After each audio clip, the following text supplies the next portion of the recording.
எனக்கு முட்டியில கடமுடா கடமுடான்னு ஒரு சத்தம். அது எனக்கு படியேறி இறங்கும் போதோ இல்ல நடக்கும் போதோ இல்ல டாய்லெட்ல உட்கார்ந்து எந்திரிக்கும் போது தான் கேக்குது அப்படின்னா அப்ப இதுதான் அந்த 4 காரணம். நம்பர் 1 ஏர் பபிள்ஸ். நம்ம முட்டியில இருக்கிற ஜவ்வுல ஏர் பபிள்ஸ் நம்ம மூவ் பண்ணும்போது பிரேக் ஆச்சுன்னா அப்போ நம்மளுக்கு இந்த மாதிரி சத்தம் வரும்.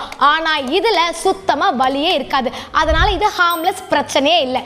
ரெண்டாவது கார்டிலேஜ் வியர் அண்ட் டியர். எனக்கு எப்பயாவது முட்டியில அடிபட்டிருந்தாலோ பாஸ்ட் ட்ராமா ஆர் இன்ஜுரிஸ் இல்லைன்னா முட்டியில தேய்மானம் நடந்திருந்தாலோ அந்த கார்டிலேஜ் ஜவ்வு ஃபுல்லாவே நமக்கு கொஞ்சம் கொஞ்சமா தேய ஆரம்பிக்கும். அதனால நமக்கு வலியோட சேர்த்து சத்தமும் ரொம்ப ஜாஸ்தியா இருக்கும். மூணாவது மசில் இம்பேலன்சஸ். உங்க தொடைய சுத்தி இருக்கிற மசில்ஸும் உங்களோட ஹிப்பை சுத்தி இருக்கிற மசில்ஸும் உங்களோட கோர் மசில்ஸும் ரொம்ப வீக்கா இருக்கு அப்படின்னா உங்க முட்டிக்கு தேவையான அளவுக்கு ஸ்டெபிலிட்டி கிடைக்காததுனால நமக்கு சத்தத்தோட வலியும் ரொம்ப ஜாஸ்தியா இருக்கும். நாலாவது மெனிஸ்கஸ் டியர். உங்களோட முட்டியை சுத்தி இருக்கிறதான மெனிஸ்கஸ்ல ஒன்னு கிழிஞ்சிருக்கலாம் இல்லைன்னா ஸ்ட்ரெயின் ஆகியிருக்கலாம். இதனால உங்களுக்கு கிளிக்கிங் இல்லைன்னா அரைக்கிற மாதிரி ஒரு சத்தம் வரும். இதனால உங்களுக்கு வலியோட சத்தம் ரொம்ப ஜாஸ்தியா தெரியும். இதை சரி பண்றதுக்கு இந்த 3 விஷயத்தை மறக்காம ட்ரெயின் பண்ணுங்க. நம்பர் 1 உங்களோட ஹிப் அப்டக்டர்ஸ் உங்களோட க்ளூட் மசில்ஸ் அண்ட் உங்களோட கோர் மசில்ஸை ட்ரெயின் பண்ணிட்டு வந்தீங்கன்னா நடக்கிறதுக்கும் படியேறி இறங்குறதுக்கும் உங்களுக்கு ரொம்ப ஹெல்ப்ஃபுல்லா இருக்கும். ரெண்டாவது உங்களோட குவாட்ஸ் மசிலையும் ஹாம்ஸ் மசிலையும் ஃபோக்கஸ் பண்ணீங்கன்னா உங்களோட நீ ஸ்ட்ரென்த் இன்க்ரீஸ் ஆகி பெயினுமே ரெடியூஸ் ஆகும். மூணாவது